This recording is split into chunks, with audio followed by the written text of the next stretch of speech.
No one could fix Billionaire's car until the poor black pregnant woman appears and did this. The rain started as a whisper against the windshield, but Alexander Grant knew it wouldn't stay gentle for long. Dark clouds rolled across the Montana sky like spilled ink, swallowing the last traces of daylight. He pressed harder on the accelerator of his gleaming black Phantom Elite, the crown jewel of his automotive empire, desperate to outrun the approaching storm. At 42, Alexander had built Grant Luxury Motors from a single garage into a billion-dollar company.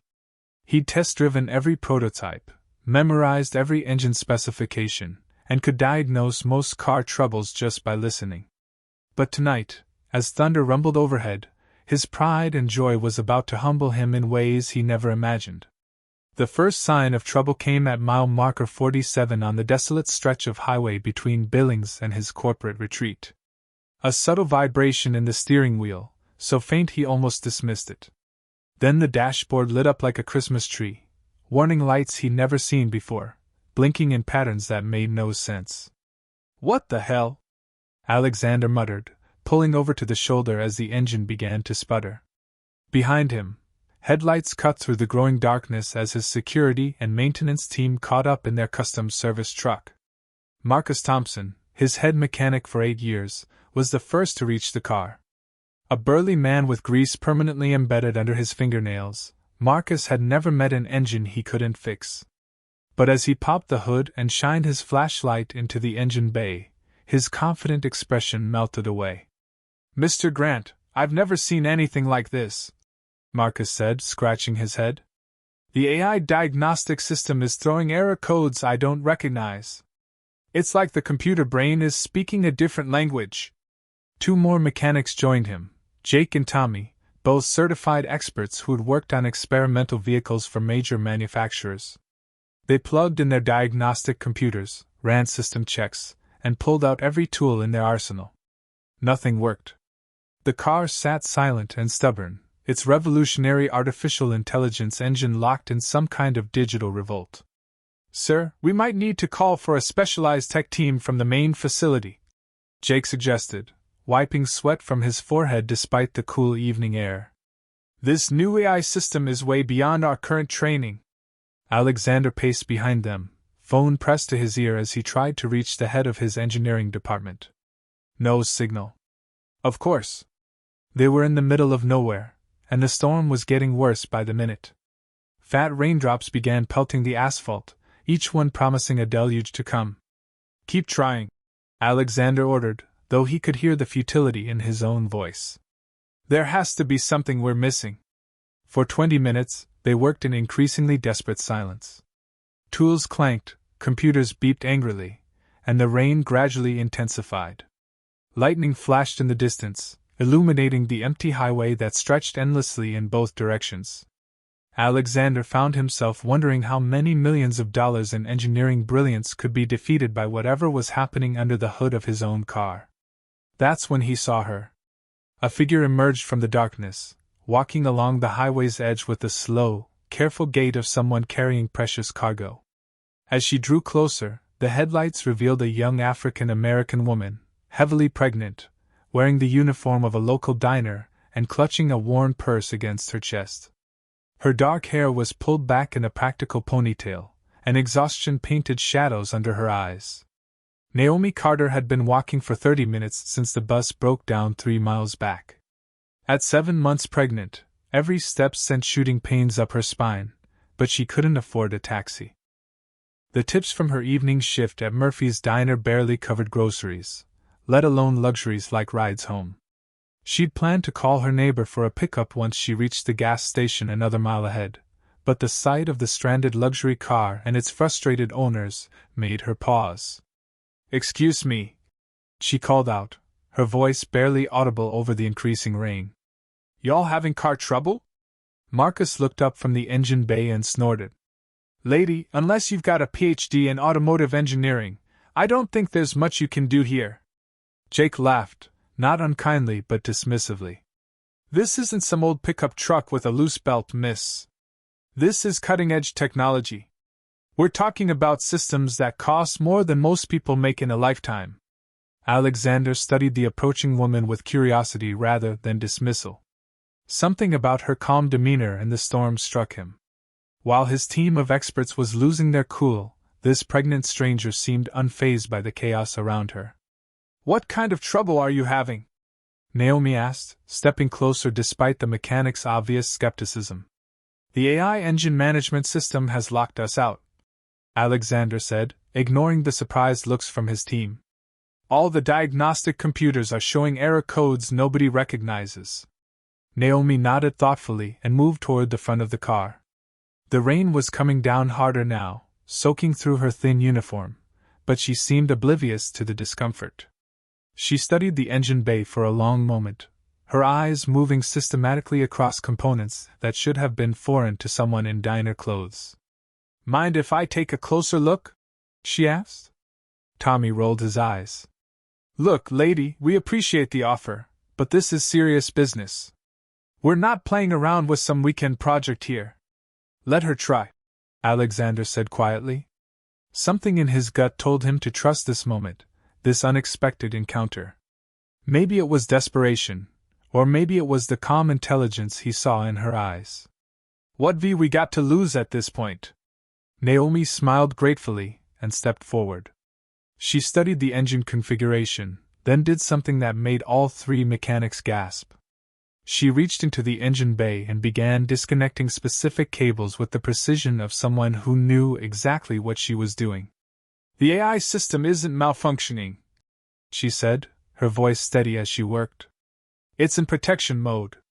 Someone installed a security protocol that activates when the engine detects unusual driving patterns or potential theft attempts." She pulled off her diner apron and used it to carefully clean moisture from a series of sensors hidden deep in the engine bay, sensors the mechanics had completely missed. Then, using a small tool from her purse, she pressed a sequence of reset buttons in a specific pattern. The engine purred to life. The four men stood in stunned silence as every warning light on the dashboard went dark and the AI system's display showed a healthy green status across all systems. "How did you?" Marcus started, but trailed off, his jaw hanging open. Naomi straightened up, wincing slightly as the baby kicked. "Sometimes the most advanced systems just need someone who understands how they think," she said simply. Alexander stared at this mysterious woman who had just accomplished what his team of experts couldn't. In the growing storm, with lightning now crackling overhead, she had appeared like some kind of guardian angel. But the questions multiplying in his mind suggested there was much more to Naomi Carter than met the eye. "What's your name?" he asked. "Naomi," she replied, then glanced nervously at the darkening sky. "I should probably get going before this storm gets worse." As if on cue, the heavens opened, and rain began falling in torrents that would soon turn the night into a battle for survival. The storm hit with biblical fury. Within seconds, the highway transformed into a river, and visibility dropped to mere feet. Alexander watched Naomi stumble backward as the wind nearly knocked her off balance, her hand instinctively protecting her swollen belly. "Get in the car!" he shouted over the howling wind, rushing to open the passenger door. "You can't walk in this." Naomi hesitated, water streaming down her face. She'd learned to be cautious around wealthy men, especially ones who looked at her the way Alexander was looking at her now, like she was a puzzle he desperately wanted to solve. "I don't want to impose," she called back, having to yell to be heard over the storm. "The gas station isn't far." A lightning bolt cracked across the sky so close they could smell ozone, followed immediately by thunder that shook the ground. That settled it. Naomi hurried to the car, Alexander's hand gently guiding her elbow as she carefully lowered herself into the passenger seat. The interior of the Phantom Elite was like stepping into another world. Soft leather seats that probably cost more than Naomi made in 6 months, a dashboard that looked like something from a spaceship, and that new car smell mixed with expensive cologne. She tried not to drip on anything. "Where can I take you?" Alexander asked, starting the engine with a smooth purr that proved Naomi's repair had worked perfectly. "Riverside Apartments on Oak Street," she said quietly, then added, "It's not in the best neighborhood, but—" "I'm not worried about neighborhoods," Alexander interrupted gently. I'm more interested in how you knew exactly what was wrong with my car. As they pulled onto the highway, Alexander dismissed his mechanics with a wave. They'd follow in the service truck once the worst of the storm passed. For now, he was alone with the most intriguing woman he'd met in years. Naomi was quiet for a long moment, watching the windshield wipers fight against the relentless rain. Finally, she spoke. I used to be a certified mechanic. Worked at Premium Auto Specialists downtown for 3 years. Premium Auto? Alexander's eyebrows shot up. He knew that shop, or rather, he knew it used to exist. That place closed down about 8 months ago, didn't it? Yeah.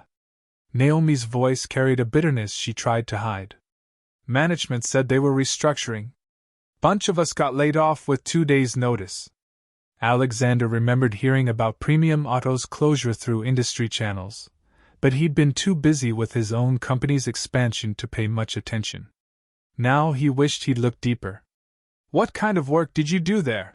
He asked. Everything. Engine diagnostics, electrical systems, custom modifications. I specialized in luxury vehicles, Mercedes, BMW, Aston Martin. She paused, then added with a wry smile. Grant Luxury Motors, too. We were one of the authorized repair facilities for your warranty work. That explained her familiarity with his car's systems, but it raised new questions. If she was skilled enough to work on his company's vehicles, why was she waiting tables at a diner? Why didn't you find another shop after Premium closed? Naomi's hands unconsciously moved to her belly. Being pregnant and black in this industry isn't exactly a winning combination. Most shops took one look at me and decided I'd be too much liability. Others made it clear they weren't interested in hiring women, period. The honesty in her voice hit Alexander like a physical blow.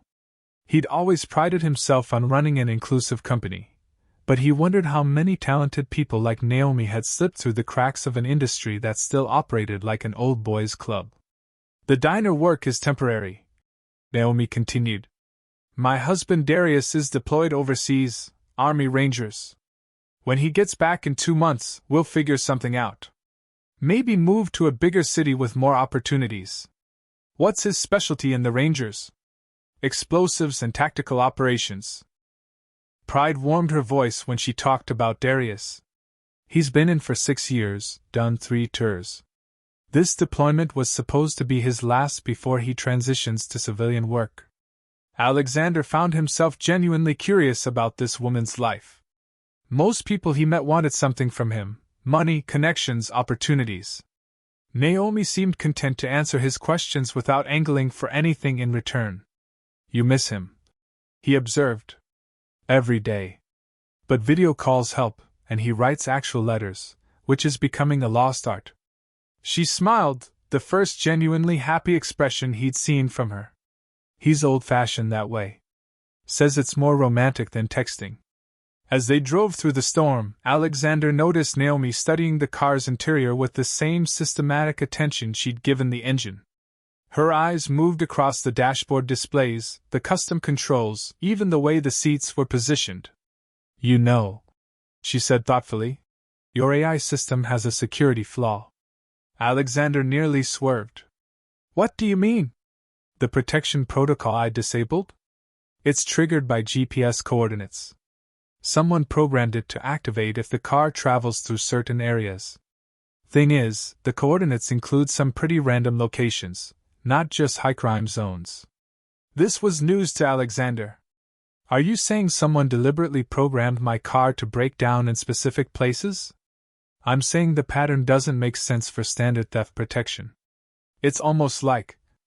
She paused, choosing her words carefully. Like someone wanted your car to fail under certain circumstances. The implications sent a chill down Alexander's spine that had nothing to do with the storm outside. His company's AI systems were proprietary, developed in-house by his most trusted engineers. If someone had tampered with the security protocols, it suggested problems much closer to home than he wanted to consider. Could you tell exactly which coordinates were programmed in? Naomi shook her head. I only saw fragments while I was resetting the system. But I remember thinking it was odd that one of the trigger zones was right around where Premium Auto used to be. Alexander's hands tightened on the steering wheel. Premium Auto, the shop where Naomi used to work, the shop that had suddenly closed 8 months ago, the shop that had been authorized to work on Grant Luxury Motors vehicles. Too many coincidences were piling up, and in his experience, coincidences usually weren't. Naomi, he said carefully. When Premium Auto closed, did anyone ever explain exactly why? She turned to look at him, rainwater still glistening in her hair, and for the first time since she'd gotten in the car, he saw something that looked like fear in her eyes. Mr. Grant, she said quietly, I don't think you're going to like what I have to tell you about that. The Riverside apartments looked even more depressing in the storm. Paint peeled from the exterior walls like old skin, and several windows were boarded up with plywood that had seen better decades. Alexander's Phantom Elite looked absurdly out of place in the cracked parking lot, like a diamond dropped in a coal bin. This is me, Naomi said, pointing to a third-floor unit with a flickering porch light. Building C, Apartment 3B. Alexander studied the building with growing concern. The front entrance door hung crooked on its hinges, and he could see water stains spreading across the lobby ceiling through the grimy glass.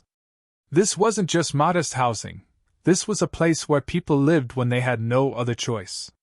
Let me walk you up, he said, grabbing an umbrella from the back seat. This storm isn't letting up anytime soon. You really don't have to. Naomi. His voice was gentle but firm. You just saved me from spending the night stranded on a highway. It's the least I can do. She nodded gratefully, and he helped her out of the car. Even with the umbrella, they were both soaked by the time they reached the lobby. The elevator had an out of order sign that looked like it had been there since the Clinton administration, so they took the stairs. By the second flight, Naomi was breathing hard, one hand pressed against her lower back. Alexander wanted to help, but he sensed she was the kind of person who'd be embarrassed by too much assistance. Instead, he simply slowed his pace and pretended not to notice her discomfort. Sorry about the climb, she said, fumbling with her keys at apartment 3B. The elevator's been broken for 6 months. Landlord keeps promising to fix it. The door opened to reveal a small but meticulously clean apartment. Despite the building's exterior condition, Naomi had clearly worked hard to make her space livable. The furniture was secondhand but arranged with care, and she'd painted the walls a warm yellow that fought against the gloom outside. But Alexander's businessman instincts, honed by years of reading situations and people, immediately picked up on the signs of financial strain. On the kitchen counter, partially hidden under a dish towel, he glimpsed the red lettering of what looked like a past-due notice. In the living room corner sat a baby crib that was only half assembled, missing several crucial pieces. And on the refrigerator, held by magnets shaped like little cars, were handwritten letters on military stationery, Darius's letters from overseas. Can I get you something to drink? Naomi asked, hanging her wet uniform jacket on a chair. I've got coffee, tea, or... She opened the refrigerator and sighed. Water. The refrigerator's interior told its own story. A few eggs, some lunch meat that was probably stretching toward its expiration date, a half-gallon of milk, and not much else. Alexander realized that Naomi was probably living meal to meal, carefully rationing every dollar. Water's perfect, he said, though what he really wanted was to understand how someone with her skills had ended up in this situation. While Naomi filled 2 glasses, Alexander's attention was drawn to the letters on the refrigerator. Even upside down, he could make out Darius's neat handwriting. My beautiful wife, I count the days until I can hold you and our little one. The intimacy of the words made Alexander look away, but not before he felt a pang of something he couldn't quite name, envy, maybe, for the kind of love those letters represented. He writes every week, Naomi said, noticing his gaze. Old-fashioned, right? But there's something special about getting actual mail. Makes the distance feel smaller. She handed him the water and moved to straighten some papers on the kitchen table. But not before Alexander caught sight of what she was trying to hide, bills, all of them marked with red past due stamps. Electric company, phone company, and what looked like a medical bill from her prenatal care. "Naomi," he said carefully, "earlier you mentioned Premium Auto's closure. What exactly happened there?" Her expression darkened. "It wasn't just a simple closure. Someone came in one day, some corporate type in an expensive suit, and met with the owner, Mr. Rodriguez, behind closed doors. Next thing we knew, Rodriguez was telling us the shop was finished. No warning, no severance, nothing. Did this corporate visitor give a name? Martin something. Martin Caldwell, I think. He had business cards from some big company, but I never got a close look." She sat down heavily in one of the kitchen chairs. "The weird part was what happened after we were laid off." Alexander felt his blood pressure rising. Martin Caldwell was his VP of operations, had been for 3 years. "What do you mean, what happened after?" "A bunch of us tried to find work at other shops around the city. But everywhere we went, it was like we were blacklisted. Shop owners would look at our resumes, see that we'd worked at Premium Auto, and suddenly they weren't hiring anymore." Her voice grew bitter. "Like we had some kind of disease. And you never found out why?" "I had my suspicions. See, Premium Auto didn't just do regular repair work. We had contracts with several high-end manufacturers to work on experimental vehicles, prototype systems, stuff that was supposed to be confidential." She looked directly at him. "Including some very advanced AI engine management systems that were being developed for Grant Luxury Motors." The pieces were starting to fall into place, and Alexander didn't like the picture they were forming. "Naomi, did you ever work directly on my company's prototype systems?" "More than work on them. I helped debug some of the early software. There were security protocols that kept malfunctioning, causing the cars to shut down randomly. I figured out it was a programming conflict between the theft protection and the GPS navigation systems." Alexander's mind raced. Those early prototypes had been crucial to his company's current success. The AI systems Naomi had helped debug were now the foundation of their most expensive vehicles. And Martin Caldwell had overseen the entire development process. "The security flaw you found in my car tonight," he said slowly. "Could someone have deliberately programmed that in later?" "Absolutely. And whoever did it would have needed access to the core programming, plus knowledge of how the original debugging was done." She met his eyes. "Someone who knew exactly how I'd fix the original problems." As they talked, the storm outside seemed to intensify, rattling the windows of the small apartment. Alexander found himself studying Naomi in the soft kitchen light, this pregnant woman who'd been discarded by his industry, who was struggling to survive on diner wages, who had just revealed what might be a massive betrayal within his own company. He pulled out his phone to check for messages and, as he did, a couple of $100 bills slipped from his wallet onto the kitchen floor. "Oh, sorry," he said, bending to pick them up.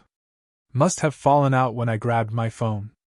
But as he stood up, he deliberately left one bill tucked partially under the dish towel that was hiding the past due notices. "I should go," he said, though every instinct told him not to leave her alone in this place. "But Naomi, I want you to know, what you've told me tonight changes everything. And I'm going to make sure it's made right." She walked him to the door, and as he stepped into the hallway, she called his name. "Mr. Grant? That money that fell out of your wallet, I saw what you did." Alexander turned, caught red-handed in his small act of kindness. "I don't know what you mean."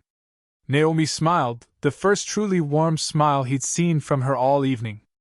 "Thank you. But next time, just ask if I need help. I've got my pride, but I'm not too proud to accept kindness from a friend." As Alexander walked back down to his car through the storm, he realized that somewhere between the highway breakdown and this moment, that's exactly what they'd become, friends. But he also realized that the web of deception surrounding Naomi's firing went deeper than either of them had imagined. And Martin Caldwell was going to have a lot of explaining to do.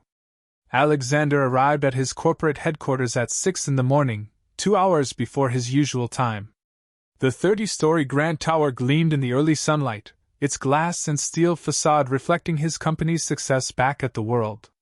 But this morning, the building felt different, like it was hiding secrets in its shadows.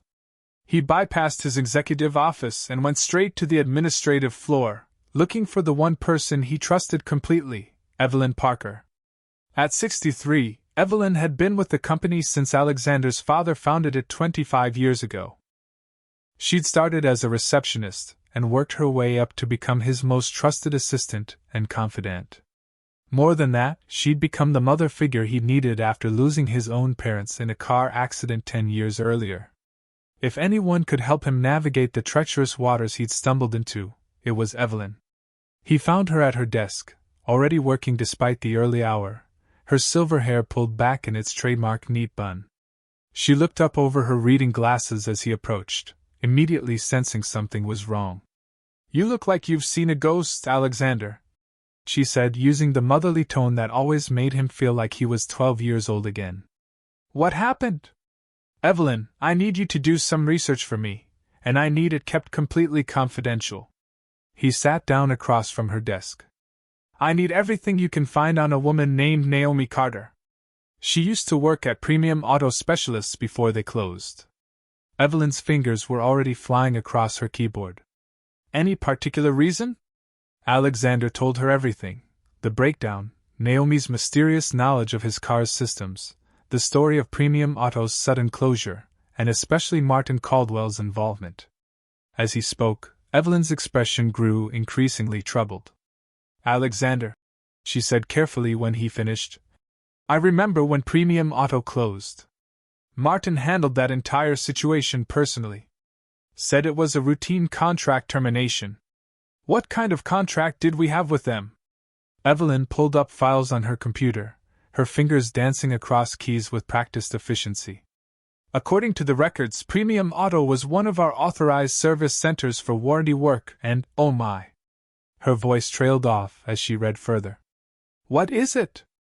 "They were also contracted for confidential prototype testing, advanced AI system debugging, and security protocol development." She looked up at him with worried eyes. "Alexander, if this Naomi Carter was working on our proprietary systems and then got blacklisted, someone didn't want her talking about what she knew," Alexander finished grimly. "Keep digging. I want to know everything about Premium Auto's closure and every employee who got laid off." For the next hour, Evelyn worked with the methodical precision that had made her indispensable. She pulled employment records, cross-referenced contractor databases, and even accessed news archives from the period when Premium Auto closed. What she found painted a disturbing picture. "Alexander, you need to see this," Evelyn said, turning her monitor toward him. "I found employment records for 15 Premium Auto employees. Every single one of them applied for jobs at other automotive shops within 2 weeks of being laid off. And not one of them was hired anywhere in the state. Not one. These were skilled mechanics, some with decades of experience, and suddenly nobody would touch them." She pulled up another screen. "But here's the interesting part. I found communications between Martin's office and several shop owners during that same period." Alexander leaned forward, his blood pressure rising. "What kind of communications?" "Let's just say Martin was very proactive about warning other shop owners about security risks associated with hiring former Premium Auto employees." Evelyn's voice was tight with anger. "He essentially blacklisted all of them. That son of a—" Alexander caught himself, remembering he was talking to someone who'd known him since he was 17. "Sorry, Evelyn. I've heard worse, dear. And frankly, I'm thinking worse things about Mr. Caldwell right now." She pulled up another file. "There's more. After Premium Auto closed, several of their work computers were acquired by our IT department. Officially for security purposes to ensure proprietary information didn't fall into the wrong hands. But those computers contained all the debugging work done on our AI systems, including fixes and modifications that were never officially documented in our development records." Evelyn's expression was grim. "Someone could have used that information to modify our systems later, incorporating backdoors or security flaws that only someone with access to the original debugging work would know about." Alexander felt sick. The implications were staggering. Evelyn, are you telling me that Martin deliberately shut down Premium Auto to steal their work and cover his tracks? I'm telling you that the evidence suggests someone with high-level access used Premium Auto's closure to acquire valuable proprietary information while simultaneously silencing the people who developed it. She removed her glasses and cleaned them, a sure sign she was deeply upset. The question is why?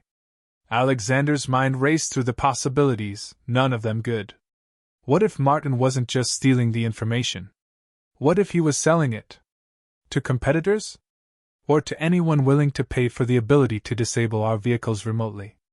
The full horror of the situation hit him. Evelyn, if someone has backdoor access to our AI systems, they could potentially shut down any of our cars, anywhere, at any time. Evelyn paled. Alexander, we have over 50,000 vehicles on the road with that AI system. And most of them belong to wealthy, high-profile clients who pay premium prices for security and reliability. Alexander stood up, pacing behind her desk. This isn't just corporate espionage, it's potential extortion, kidnapping, or worse. What do you want me to do? Keep digging, but be careful. If Martin is involved in something this big, he's not working alone. I need to know who else might be compromised. Alexander paused at her door. And Evelyn? Start putting together a complete file on Naomi Carter, employment history, current situation, everything. If she's the key to understanding how our systems were compromised, she's also our best hope for fixing them. Where are you going? To have a very interesting conversation with Martin Caldwell. Alexander's voice carried a cold edge Evelyn had rarely heard. But first, I want to make sure Naomi Carter is safe. If Martin is as dirty as I think he is, she might be in more danger than she realizes. As Alexander left Evelyn's office, his phone buzzed with a text message from an unknown number. Your car trouble last night was just a warning. Back off, or the pregnant girl gets hurt. Alexander stared at the screen, his blood turning to ice. Someone had been watching them. Someone knew exactly where to find Naomi. And suddenly, this wasn't just about corporate corruption anymore. It was about keeping an innocent woman and her unborn child alive. Alexander had never been inside Murphy's Diner before, despite driving past it countless times on his way to various business meetings. From the outside, it looked like every other small-town diner, faded neon sign, cracked parking lot, and the kind of honest ware that came from decades of serving working-class customers who counted every dollar. He'd spent the morning wrestling with how to approach the situation. The threatening text message had changed everything. He couldn't just show up at Naomi's apartment without potentially putting her in more danger. But he needed to see for himself that she was safe, and he needed to understand the environment she was working in. So he'd done something he hadn't done in years. He'd disguised himself. Gone was the expensive suit and Italian leather shoes. Instead, he wore jeans, work boots, and a flannel shirt he'd borrowed from his building's maintenance supervisor. A baseball cap pulled low and some hastily purchased reading glasses completed the transformation. He looked like any other blue-collar worker grabbing a meal during his shift.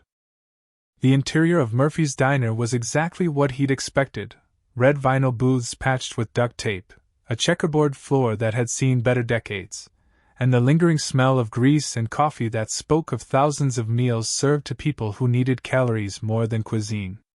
Naomi was behind the counter, moving with the same calm efficiency she'd shown while fixing his car. Even in the harsh fluorescent lighting, even wearing the unflattering uniform of brown polyester and a stained apron, she carried herself with a dignity that commanded respect.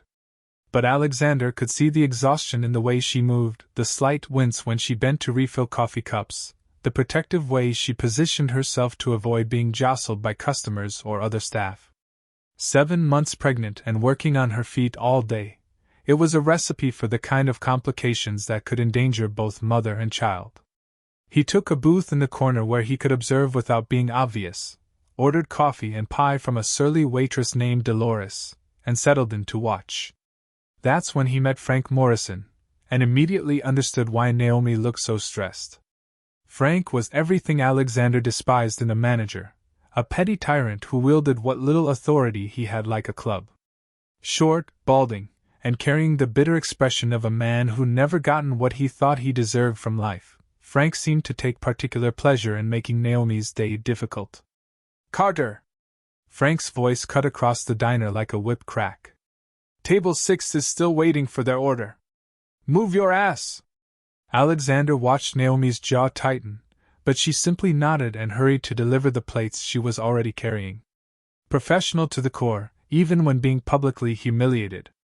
"And when you're done with that," Frank continued loud enough for the whole diner to hear, "the bathrooms need cleaning again.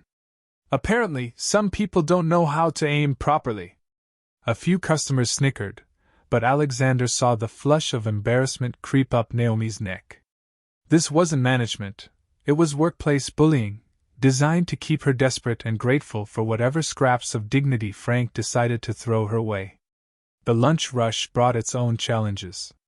Alexander watched as Naomi handled table after table with grace and efficiency, even as Frank found fault with everything she did.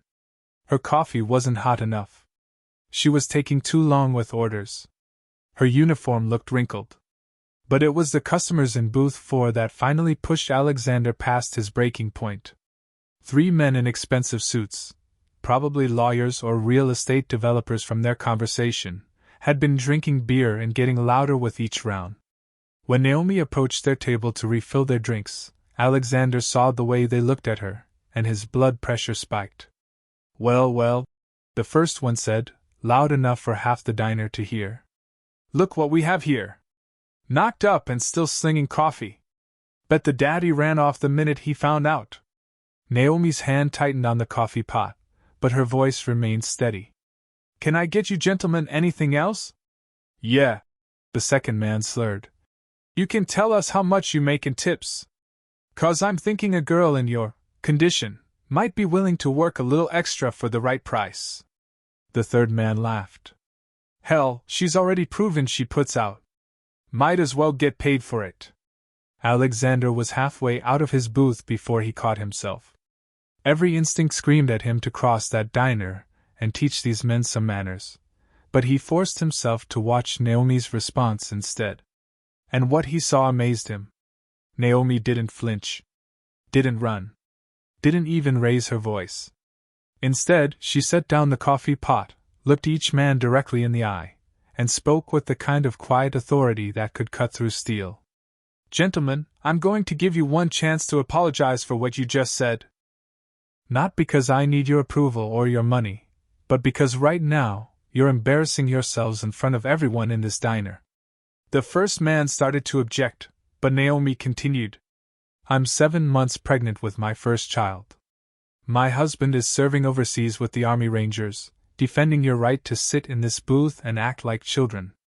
I work 2 jobs to support myself while he's deployed, and I do both of them with pride and professionalism." She picked up the coffee pot again, her movements deliberate and controlled.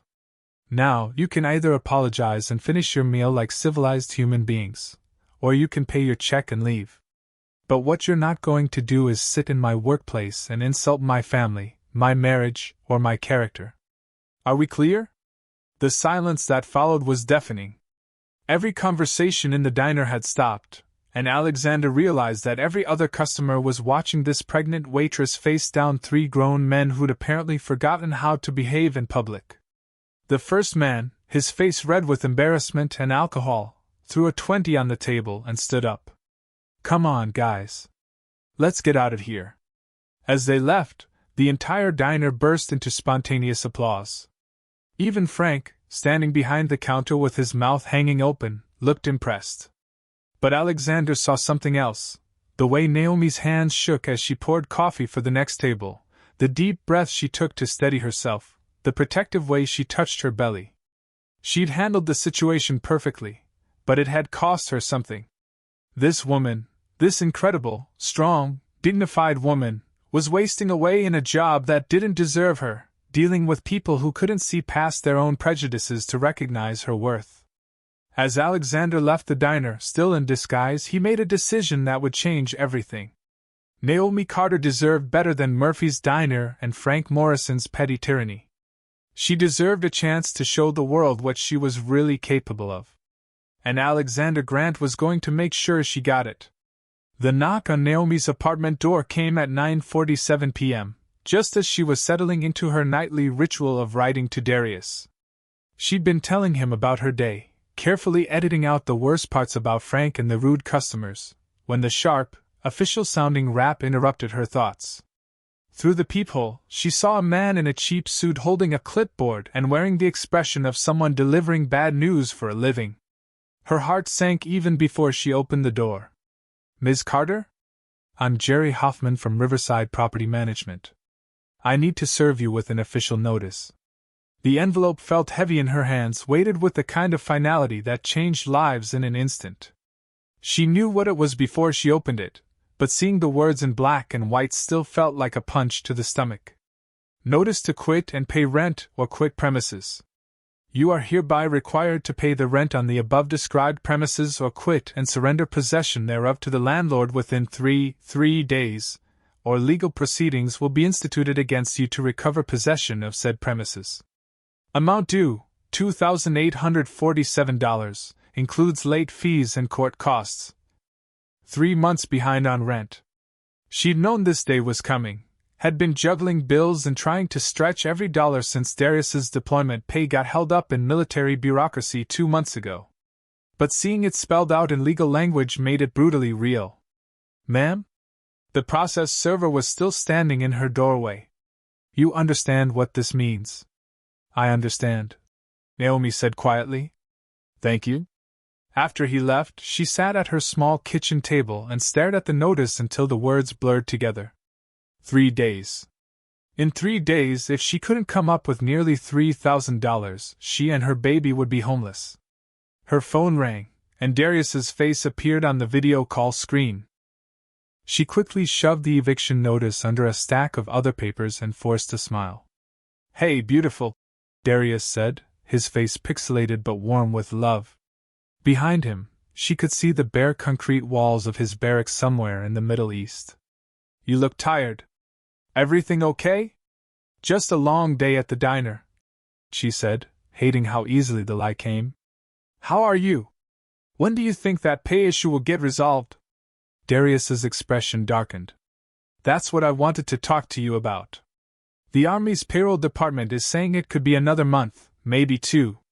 Some bureaucratic mess with the deployment paperwork." He ran a hand through his short-cropped hair, a gesture she recognized as his way of fighting frustration. "Baby, I'm so sorry. I know things are tight." "We're fine," Naomi said quickly. "I'm managing everything. You just focus on staying safe and coming home to us." "Naomi."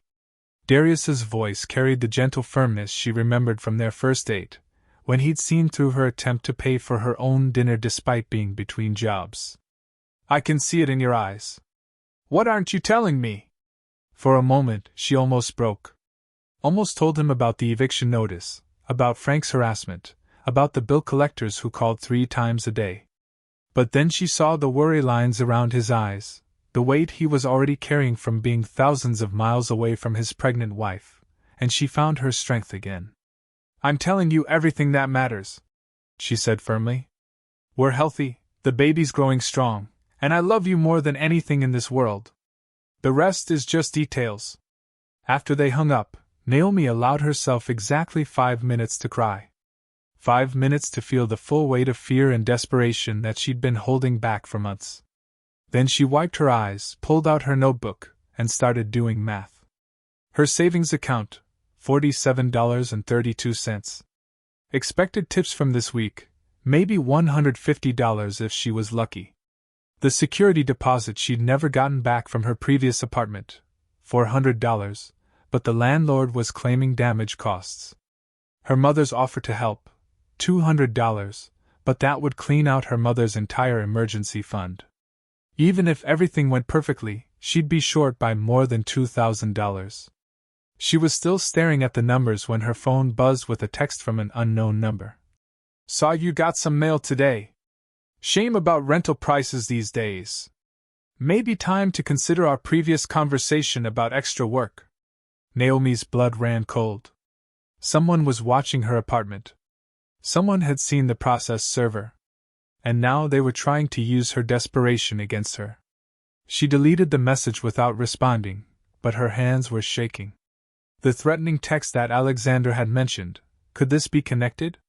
Was someone deliberately trying to push her into a corner? A second text arrived immediately. 3 days isn't much time. But we can help each other. Think about your baby. This time, Naomi screenshot the message before deleting it. Whatever was happening, whoever was behind this, she wasn't going to face it alone. But she also wasn't going to put her unborn child at risk by making desperate choices. She pulled out a fresh piece of paper and started writing a different kind of letter to Darius, one she hoped she'd never have to send. A letter explaining everything, the eviction, the financial pressure, the strange encounters with Alexander Grant, and now these threatening messages. If something happened to her, she wanted him to know the truth. But as she wrote, something else crystallized in her mind. Alexander Grant hadn't just helped her that night on the highway. He'd gone out of his way to check on her welfare, to understand her situation. And his assistant's research had revealed connections that suggested Naomi was caught up in something much bigger than her personal struggles. Maybe it was time to trust that there were people who wanted to help rather than exploit her vulnerability. Maybe it was time to call Alexander Grant. At 11:30 p.m., Naomi picked up her phone and dialed the number from the business card he'd left on her kitchen counter, the one she'd been staring at for 2 days, afraid to use it but unable to throw it away. "Mr. Grant?" she said when he answered on the first ring. "It's Naomi Carter. I think we need to talk. Something's happening, and I'm scared." Alexander's corner office on the 32nd floor of Grant Tower offered a panoramic view of the city, but this morning he wasn't looking at the skyline. Instead, he was staring across his conference table at Martin Caldwell, watching for any telltale signs that his VP of operations was the snake in his corporate garden. Martin sat with the casual confidence of a man who believed he was untouchable. Expensive suit perfectly tailored, silver hair styled with mathematical precision, and the kind of smile that never quite reached his eyes. At 48, he'd climbed the corporate ladder by being ruthlessly competent and strategically charming. But after Naomi's call last night, Alexander was seeing him through entirely different eyes. "So, Martin," Alexander said, keeping his voice conversational, "I've been thinking about our authorized service network. Specifically, some of the shops we used to work with that are no longer in operation." Martin's coffee cup paused halfway to his lips, just for a fraction of a second, but Alexander caught it. "Oh? Which shops are you thinking about?" "Premium Auto Specialists. Remember them? They used to handle a lot of our warranty work and prototype testing." "Vaguely," Martin said, but his knuckles had gone white around the coffee cup handle. "That was quite a while ago. Why do you ask?" Alexander leaned back in his chair, projecting casual curiosity while studying every micro-expression on Martin's face.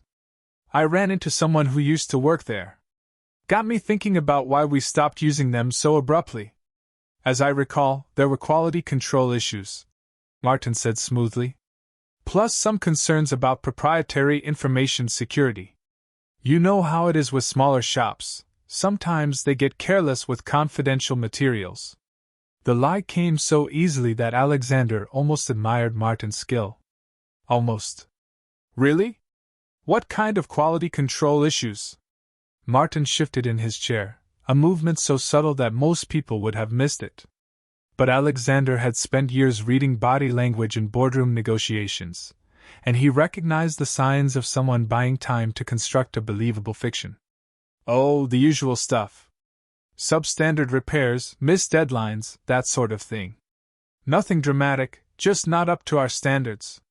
Martin's smile was perfectly calibrated, regretful but firm. "Sometimes you have to make tough decisions for the good of the company. And the security concerns? Well, you know how important our proprietary technology is. We couldn't risk having sensitive information floating around in some small-town garage." Martin leaned forward slightly, his voice taking on a confidential tone. "Between you and me, I heard rumors about some of their employees having financial problems.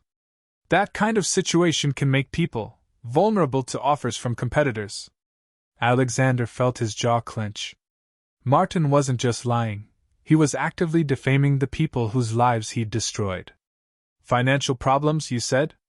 Gambling debts, I think. Maybe some drug issues.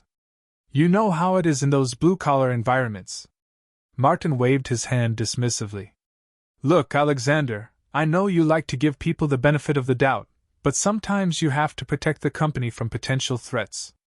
So you made the decision to terminate the contract and blacklist their employees? The question hung in the air for a moment too long. Martin's perfectly composed mask slipped just enough to reveal something cold and calculating underneath. I made the decision that was best for Grant Luxury Motors, Martin said finally. Which is what you pay me to do? Alexander nodded thoughtfully, as if accepting the explanation. But inside, his anger was building to a dangerous level. Martin wasn't just corrupt, he was a sociopath who could destroy innocent people's lives and then justify it as good business practice. Speaking of security, Alexander said, changing direction, I've been having some issues with my car's AI system. Random shutdowns, mysterious error codes. Any idea what might cause something like that? For just an instant, Martin's eyes sharpened with what looked like interest. Random shutdowns? That's unusual. When did this start happening? A few nights ago. Had to have it towed from Highway 34, near the old Premium Auto location, actually. Funny coincidence. This time, Martin couldn't hide his reaction. His face went pale, and he set down his coffee cup with hands that weren't quite steady. Highway 34? That's quite a coincidence. Martin's voice had lost its smooth confidence. Did you have it serviced recently? Sometimes unauthorized modifications can cause system conflicts. No recent service. But here's the interesting part. The mechanic who finally got it running said the AI system had been programmed with specific geographic triggers. Almost like someone had installed a remote shutdown capability. Martin stood up abruptly, his chair rolling backward. Alexander, if someone has tampered with your vehicle's systems, that's a serious security breach. We should get the FBI involved immediately. The suggestion was so perfectly calculated: deflect blame, create external threats, position himself as the concerned executive, that Alexander almost laughed out loud. Actually, Martin, I think we should handle this internally first. Do a complete audit of everyone who's had access to our AI system programming over the past year. An internal audit? Martin's voice climbed slightly. Alexander, I really think external law enforcement would be more appropriate. I'm sure it would be. Alexander interrupted smoothly. But first, I want to understand exactly how someone could have gained access to our most sensitive systems. You know, trace it back to the source. Martin began pacing behind his chair, his composure completely shattered. Look, these systems are incredibly complex. There could be any number of explanations for what happened to your car. Software glitches, environmental interference, manufacturing defects, or deliberate sabotage by someone with intimate knowledge of our debugging protocols. The words hit Martin like a physical blow. He stopped pacing and stared at Alexander with the expression of a cornered animal. What exactly are you suggesting? Alexander stood up slowly, his voice dropping to a dangerous quiet. I'm suggesting that someone with access to our proprietary systems has been playing games that could get people killed. I'm suggesting that the convenient closure of Premium Auto and the blacklisting of their employees wasn't about quality control, it was about covering tracks. Martin's face cycled through several expressions: denial, calculation, and finally a cold anger that revealed his true nature. You're making very serious accusations, Alexander. I hope you have proof to back them up. Oh, Martin, Alexander said softly. You have no idea how much proof I have. But here's what's going to happen. You're going to sit back down, you're going to tell me exactly what you've been doing with our technology, and you're going to explain why innocent people are being threatened because of your schemes. And if I refuse?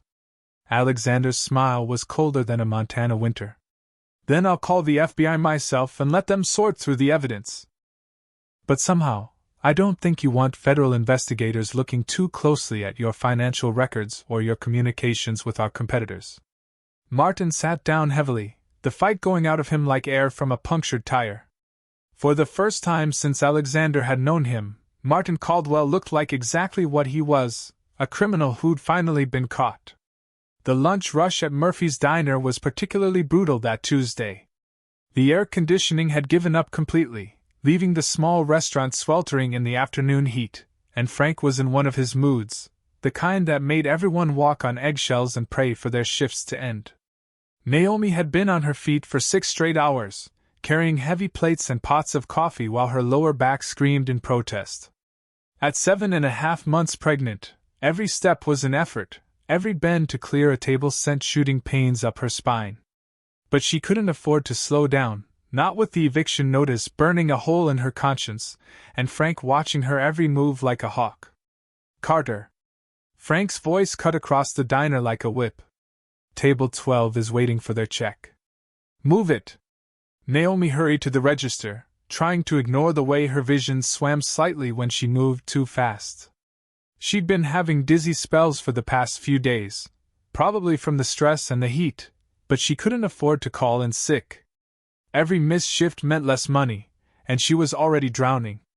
The customer at table 12 was Mrs. Henderson, an elderly regular who always ordered the meatloaf special and left exactly 15% tip, calculated to the penny. "Here you go, Mrs. Henderson," Naomi said, forcing her voice to sound cheerful despite the exhaustion. "Thank you for coming in today." As she turned to walk back to the counter, the world suddenly tilted sideways. The sharp, stabbing pain that shot through her abdomen was unlike anything she'd ever experienced, like someone had driven a hot knife into her belly and twisted it.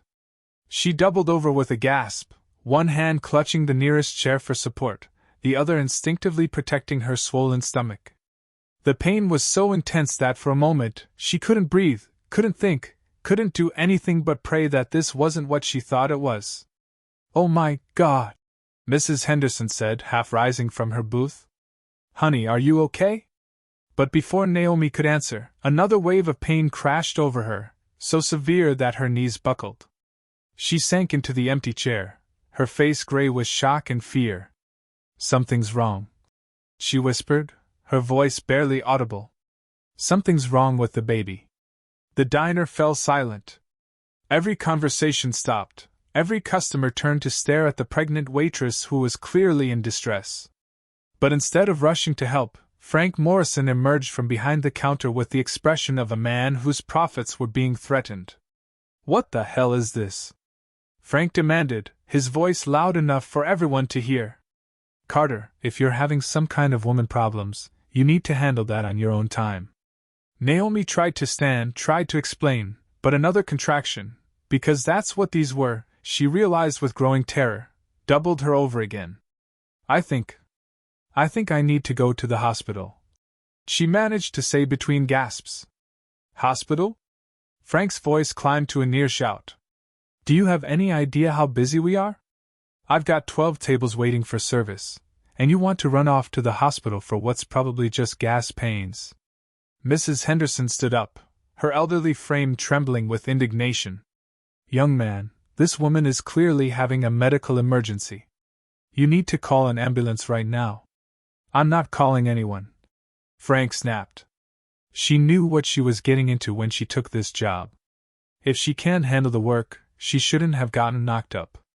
The cruelty of his words hit Naomi like a physical blow. Even through her pain and fear, she felt the sting of his public humiliation. But worse than the embarrassment was the growing realization that these contractions were getting stronger, not weaker. "Please," she whispered, tears streaming down her face. "I just need someone to drive me to the hospital. I can't lose this baby." "You can call a cab on your own time," Frank said coldly. "Right now you've got customers waiting." That's when Alexander Grant walked through the front door. He'd come to check on Naomi after their phone call the night before, still in his business suit from the morning's confrontation with Martin Caldwell. He'd planned to have a quiet conversation with her about the threatening messages and the eviction notice, maybe offer some discreet help with her housing situation.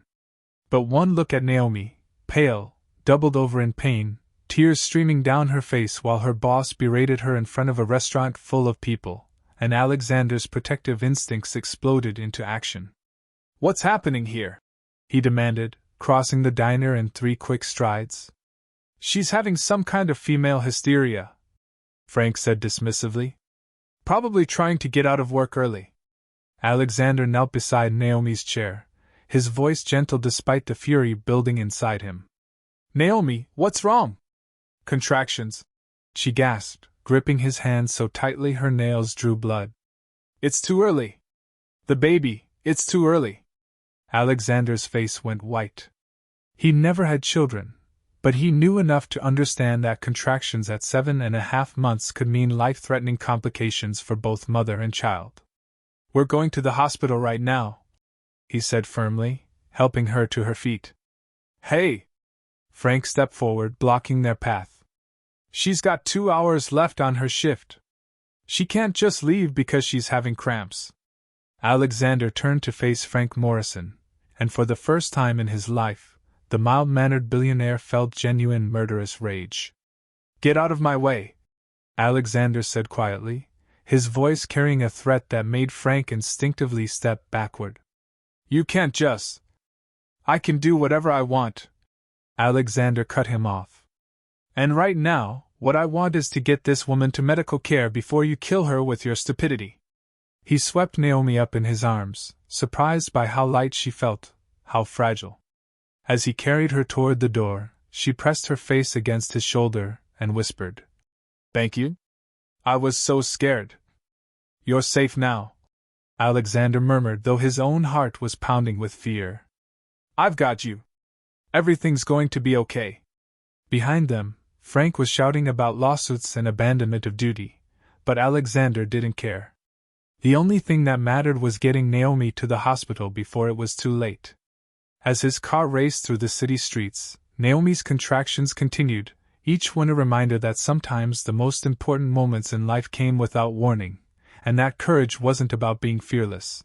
It was about doing the right thing even when you were terrified of the outcome. The hospital waiting room had become Alexander's second home over the past 6 hours. The doctors had confirmed what he'd feared. Naomi's collapse had been false labor brought on by stress and exhaustion, but they'd warned that without immediate rest and reduced stress, she could face real premature labor within days. She was stable now, sleeping under doctor's orders, but the scare had shaken Alexander more than he cared to admit. He was pacing the sterile hallway, checking his phone for the 3rd time in 10 minutes, when he heard familiar footsteps approaching. Military precise, confident, with the slight irregularity that suggested someone carrying a heavy duffel bag. Alexander turned to see a man in army fatigues walking toward Naomi's room with the focused intensity of someone who'd traveled halfway around the world in the past 18 hours. Even exhausted from travel, Staff Sergeant Darius Carter cut an impressive figure, broad shoulders, close-cropped hair, and the kind of alert eyes that came from years of scanning for threats in dangerous places. "Excuse me," Darius said, stopping in front of Alexander. "I'm looking for my wife, Naomi Carter. I was told she was admitted here." "You must be Darius," Alexander said, extending his hand. "I'm Alexander Grant. I'm the one who brought her in." Darius studied Alexander with the quick, comprehensive assessment of a trained soldier. Expensive suit, worried expression, defensive posture of someone who expected to be blamed for something. But also genuine concern in his eyes when he mentioned Naomi. "What happened?" Darius asked, his voice controlled but with an undercurrent of barely contained emotion. "The Red Cross notification just said she was hospitalized. No details.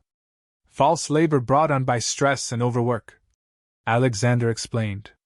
"She collapsed at the diner where she works. The doctors say she and the baby will be fine, but she needs complete rest." Darius's jaw tightened. "She's been working at that diner for months. Why didn't anyone make sure she was taking care of herself?"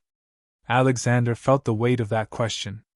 Here was a man who'd been serving his country overseas, trusting that his pregnant wife was safe and cared for, only to come home and find her collapsed from exhaustion at a job that treated her like disposable labor.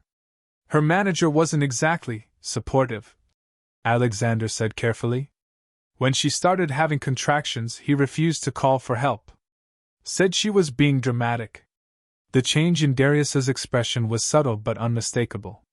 Alexander had seen that look before, in boardrooms when negotiations turned hostile, in his father's eyes when competitors tried to take advantage of their company.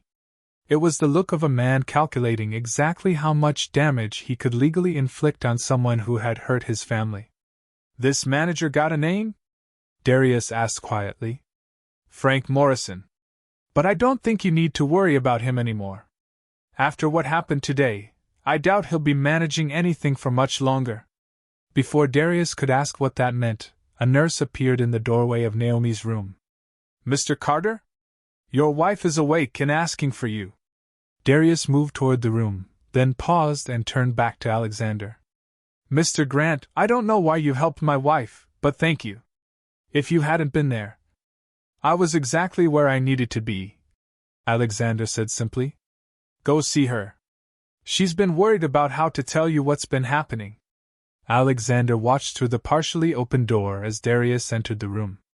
The reunion was everything he'd expected, Naomi's face lighting up with pure joy despite her exhaustion, Darius crossing the room in 2 quick strides to gather her carefully in his arms, both of them crying and laughing and talking over each other in the way of people who'd been apart too long. "You're supposed to be deployed for another month," Naomi was saying, her hands touching his face as if to make sure he was real. "Emergency family leave," Darius explained, settling into the chair beside her bed without letting go of her hand.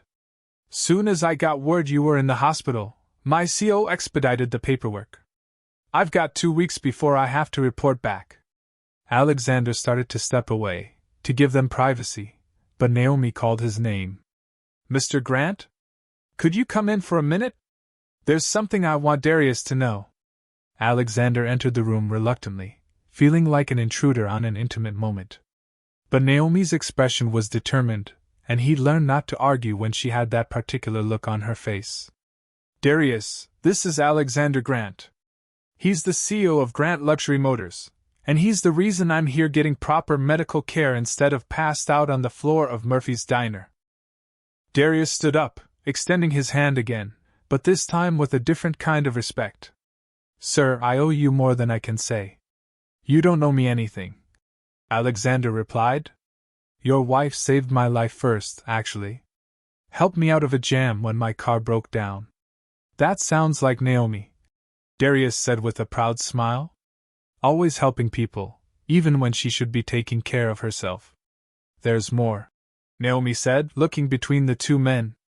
"Mr. Grant's been investigating some problems at his company, and it turns out they're connected to what happened at Premium Auto, the place where I used to work before I got blacklisted." Darius's expression sharpened. "Blacklisted how?"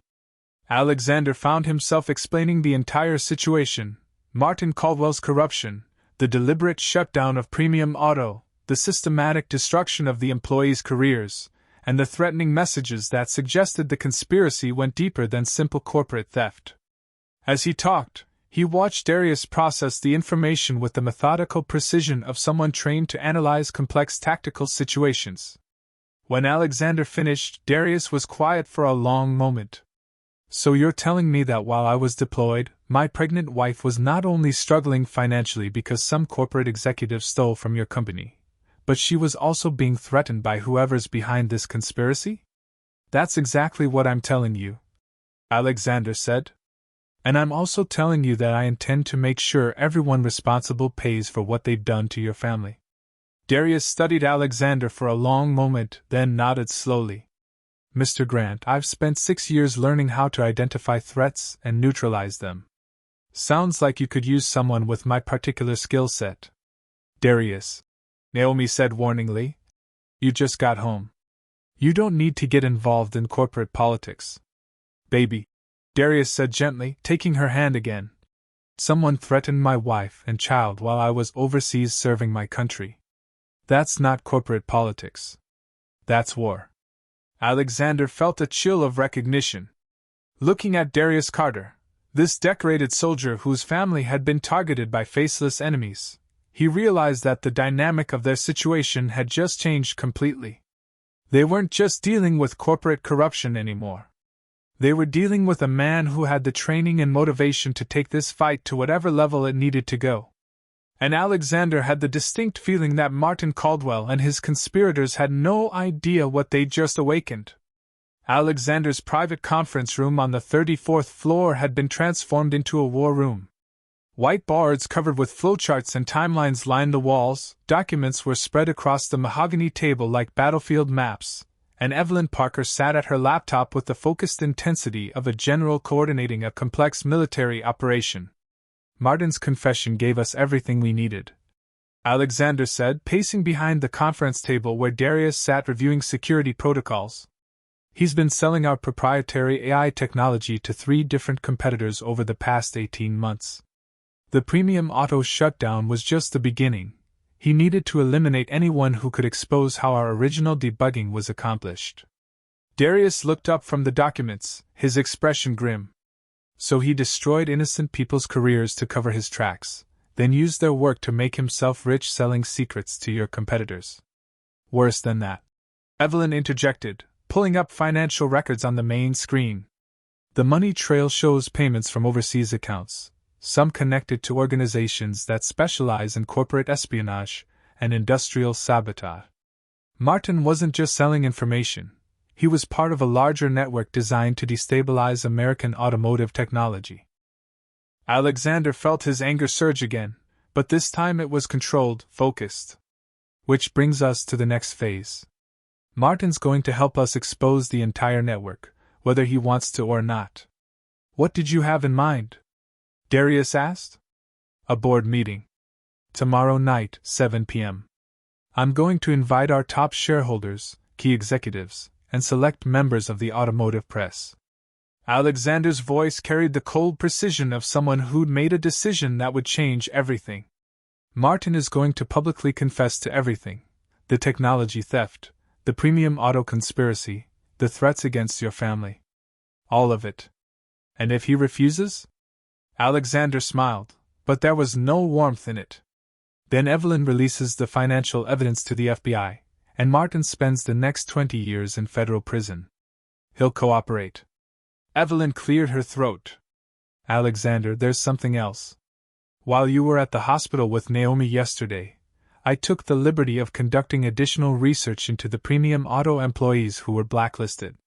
She pulled up a new presentation, and Alexander saw photographs of 15 people, men and women of various ages, all with the tired, defeated expressions of skilled workers who'd been systematically shut out of their chosen profession. Every one of these people has exceptional skills and years of experience. They were all effectively destroyed professionally for no reason other than being in Martin's way. Evelyn's voice carried a rare note of emotion. It's unconscionable. Darius studied the faces on the screen. What's their current status? Most are working menial jobs, struggling to support their families. 2 have lost their homes. 1 attempted suicide last month. Evelyn's jaw tightened. These are the collateral casualties of Martin's greed. Alexander felt something crystallize in his mind, a plan that went beyond simple justice and ventured into the realm of redemption. Evelyn, I want you to reach out to every one of these people. Offer them positions here at Grant Luxury Motors, with full back pay for the months they were unemployed due to the blacklisting. Alexander, Darius said carefully, that's incredibly generous, but are you sure it's financially feasible? I'm sure it's morally necessary, Alexander replied firmly. But beyond that, it's also strategically brilliant. These people know our systems better than anyone. They're the ones who originally debugged our AI technology. Who better to help us secure our networks against future attacks? Evelyn was already taking notes.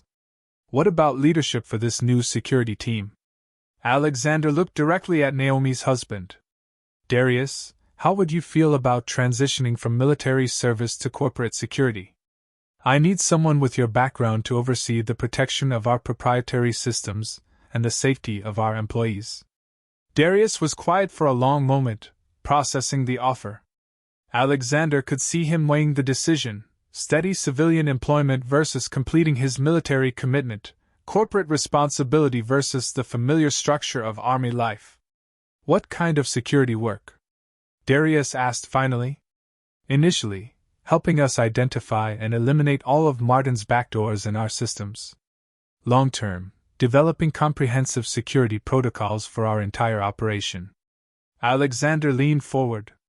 Darius, we're not just talking about protecting technology.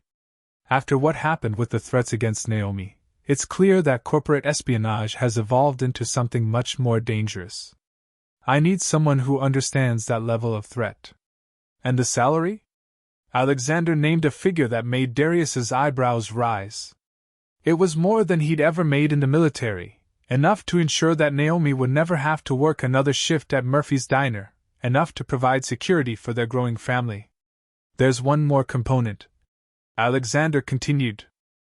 Naomi mentioned that she'd been working on a program to help disadvantaged women learn automotive skills. I want to make that a reality. A full training program, paid internships, guaranteed job placement for graduates. Evelyn looked up from her notes. You want Naomi to run it? I want her to design it, develop the curriculum, and yes, ultimately run it. But only after she's had time to recover from her pregnancy and spend time with your new baby. Alexander looked at Darius. Consider it a long-term consulting contract. She can work from home, set her own schedule, build something meaningful that helps other women avoid the discrimination she faced. Darius extended his hand across the conference table. Mr. Grant, you've got yourself a security chief. As they shook hands, Evelyn cleared her throat again. Alexander, there's one more thing. The gala tomorrow night. If you're going to make this a public revelation, you'll need to be prepared for the media attention. This story has everything: corporate espionage, threats against a pregnant woman, a military hero, and a billionaire's redemption arc. Let them come, Alexander said. The more attention this gets, the better. I want everyone in the industry to understand what happens when you target innocent families. Darius stood up, gathering the documents he'd been reviewing. I should get back to Naomi. She's been discharged, but the doctors want her on bed rest for at least a week. One more thing, Darius, Alexander said as they walked toward the elevator. Tomorrow night I want both of you there. Naomi as our guest of honor, and you as our new head of security. It's time for everyone to see the people Martin tried to destroy, and to understand that they're stronger than ever. As the elevator doors closed behind Darius, Alexander turned to Evelyn with an expression of grim satisfaction. Tomorrow night, we don't just expose Martin Caldwell, he said. We show the world what justice looks like when good people refuse to be victims. Evelyn smiled, the first genuine smile Alexander had seen from her in days. I'll make sure the press gets the full story. And Alexander? Your parents would be proud of what you're doing. For the first time since this entire ordeal began, Alexander felt something that had nothing to do with anger or revenge. He felt hope that from the ashes of Martin's betrayal, something better could be built. Something that honored the dignity of people like Naomi Carter and created opportunities instead of destroying them. Ready for Section 11, the big public reveal, or would you like any adjustments? The Grand Tower Ballroom had never looked more elegant. Crystal chandeliers cast warm light over tables draped in white linen, and floor-to-ceiling windows offered a breathtaking view of the city's skyline. The guest list read like a who's who of the automotive industry: board members, major shareholders, influential journalists, and key executives from across the country. What they didn't know was that they were about to witness the most dramatic corporate confession in decades. Alexander stood at the podium, impeccably dressed in a tailored black tuxedo, but those who knew him well could see the tension in his shoulders. At a reserved table near the front sat Naomi and Darius Carter, both looking slightly overwhelmed by the luxury surrounding them. Naomi wore a simple but elegant navy dress that accommodated her pregnancy, while Darius looked sharp in the dress uniform Alexander had insisted he wear, complete with his military decorations. Ladies and gentlemen, Alexander began, his voice carrying clearly through the ballroom's sound system. Thank you for joining us tonight for what I promise will be an unforgettable evening. Polite applause rippled through the crowd. Most attendees assumed this was another standard corporate celebration, perhaps the announcement of a new vehicle line or a major partnership. Grant Luxury Motors has built its reputation on innovation, integrity, and the belief that excellence comes from the people who dedicate their lives to their craft. Alexander continued. Tonight, I want to tell you a story about what happens when that trust is betrayed, and more importantly, what happens when ordinary people display extraordinary courage in the face of injustice. The audience shifted slightly, sensing that this wasn't going to be a typical corporate dinner. 2 weeks ago, my car broke down on a remote highway. My team of expert mechanics, some of the best in the industry, were completely stumped by a malfunction in our advanced AI system. Alexander's eyes found Naomi in the crowd. That's when a 7 months pregnant woman, walking home from her shift at a local diner, stopped to help. He clicked a remote, and the large screens around the ballroom displayed a photo of Naomi working on his car that night, her diner uniform soaked with rain but her expression focused and determined. This is Naomi Carter. In 10 minutes she accomplished what my expert team couldn't do in an hour. She didn't just fix my car, she uncovered evidence of a conspiracy that goes to the very heart of our industry. Murmurs began rippling through the crowd. This was definitely not what they'd expected. Naomi used to work at Premium Auto Specialists, one of our authorized service centers. 8 months ago, that shop was suddenly shut down, and every employee was mysteriously blacklisted throughout the industry. Tonight you'll learn why. Alexander paused, letting the tension build as he scanned the faces in the crowd. In the back corner, he spotted Martin Caldwell, who looked like he was trying to decide whether to run or hide under the table. Martin Caldwell, please join me on stage. The ballroom fell silent. Martin remained frozen in his seat until 2 security guards, arranged by Darius earlier in the day, appeared beside him. With no choice, Martin walked to the podium like a man approaching his own execution. Martin, would you like to tell everyone here what you told me in my office yesterday morning? Martin's face was gray with sweat. He leaned toward the microphone with the reluctance of a condemned man. I made some mistakes, he began weakly. Speak up, Martin. Make sure everyone can hear you. Martin cleared his throat, his voice shaking. I illegally sold proprietary Grant Luxury Motors technology to competing manufacturers. I shut down Premium Auto Specialists and blacklisted their employees to cover up my crimes. The ballroom erupted.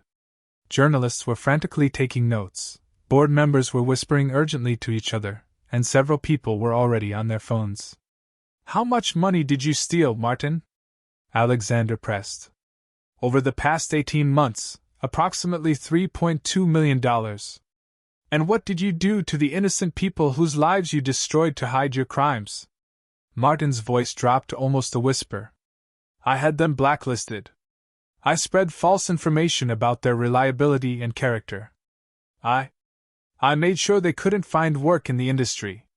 Alexander clicked his remote again, and the screen now showed photographs of all 15 former Premium Auto employees, including Naomi. These are the faces of Martin's victims. Skilled professionals with years of experience, reduced to working minimum-wage jobs because one man decided his greed was more important than their livelihoods. He turned back to Martin. Tell them about the threats. What? Martin's eyes went wide. The threatening messages sent to Mrs. Carter. The attempt to use her eviction and pregnancy to manipulate her into silence. Tell them about that. Martin looked like he might collapse. I didn't personally send those messages, but I knew about them. My associates thought it was necessary to ensure her silence. Darius stood up from his table, his military bearing unmistakable even in the formal setting. Several people in the audience gasped as they noticed his decorations. This wasn't just any veteran, but a decorated Army Ranger.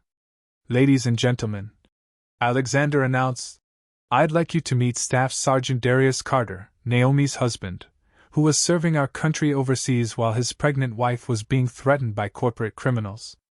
The applause that followed was thunderous, but Alexander wasn't finished.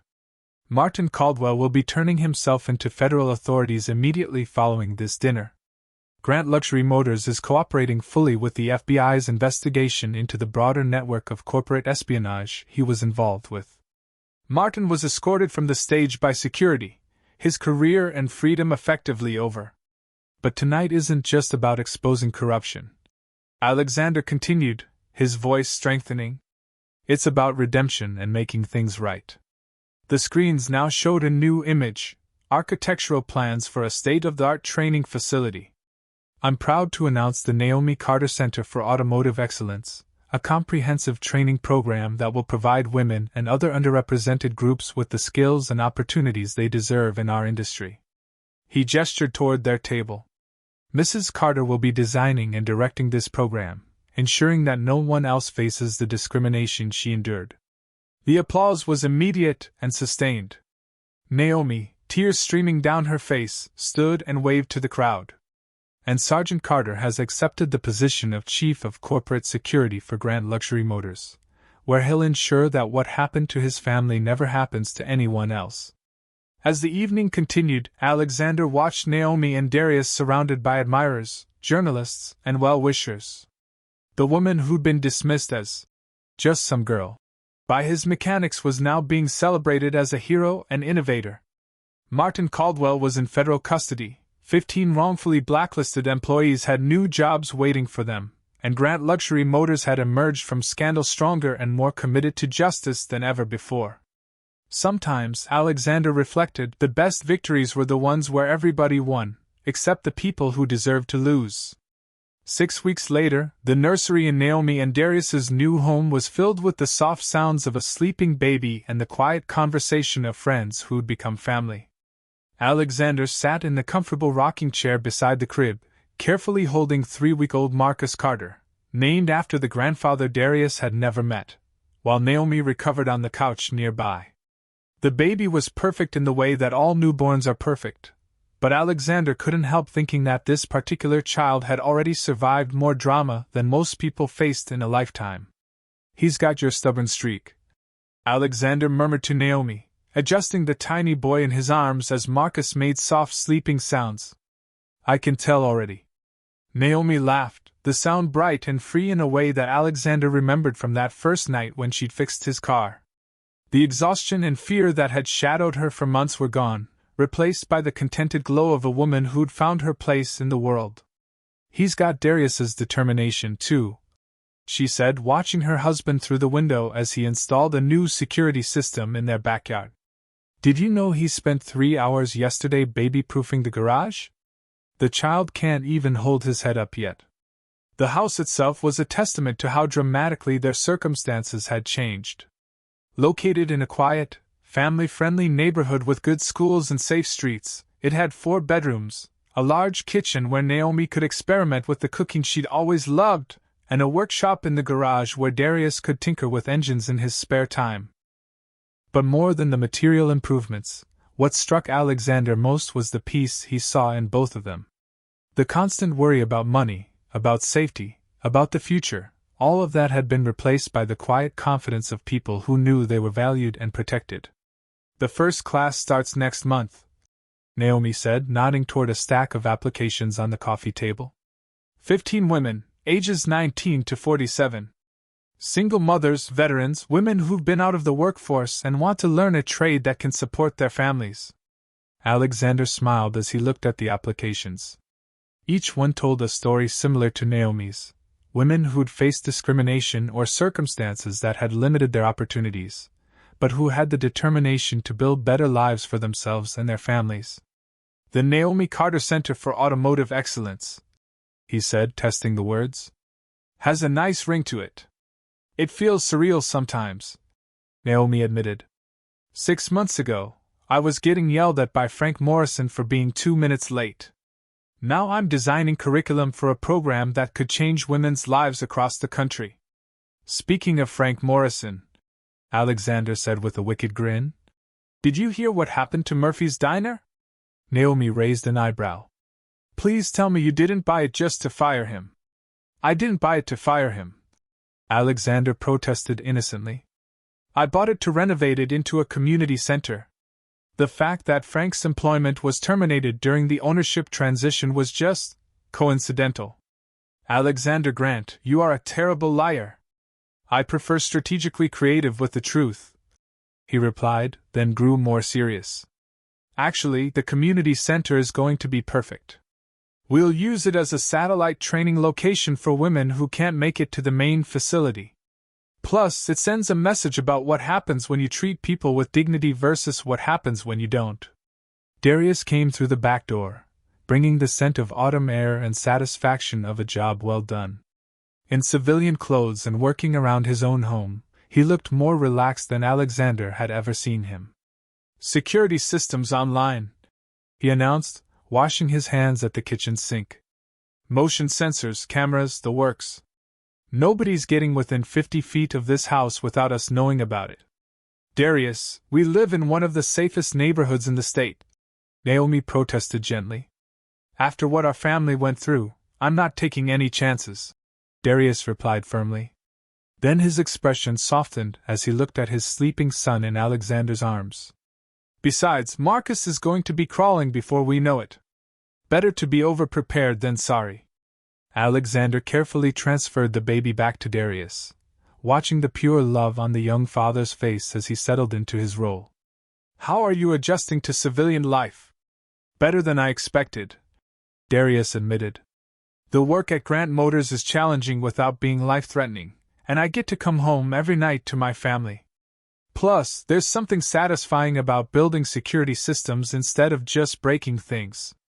As the afternoon sun slanted through the nursery windows, Alexander reflected on the chain of events that had brought them all together. A broken-down car, a chance encounter, and a woman brave enough to help a stranger had uncovered corruption, brought criminals to justice, and created opportunities for dozens of people. You know what the best part is? Naomi said, as if reading his thoughts. All those women starting the program next month, they're going to help other women after them. Every person we train becomes someone who can mentor the next group. Paying it forward. Alexander nodded. Your father would be proud. Speaking of fathers, Darius said, looking down at his son with wonder, this little guy is going to grow up in a world where his mother is a respected leader in her field, where his father has meaningful work protecting people, and where powerful people use their influence to lift others up instead of tear them down. Alexander felt a warmth in his chest that had nothing to do with the autumn sunshine. He's also going to grow up knowing that hidden talents, when recognized and nurtured, really can change entire worlds. As he prepared to leave, Alexander took one last look around the nursery, at the sleeping baby who represented hope and new beginnings, at the parents who transformed from victims into leaders, and at the life they'd built together from the ashes of injustice. Sometimes the most important journeys began with the smallest acts of courage. A pregnant woman stopping to help a stranger. A billionaire choosing justice over convenience. A soldier coming home to protect his family. And sometimes, if you were very lucky, those small acts of courage rippled outward until they changed not just individual lives, but entire communities. Outside, Alexander's car started with the quiet purr of perfectly tuned engineering. As he drove away from the Carter home, he was already planning the next expansion of the training program. After all, there were still plenty of hidden talents waiting to be discovered.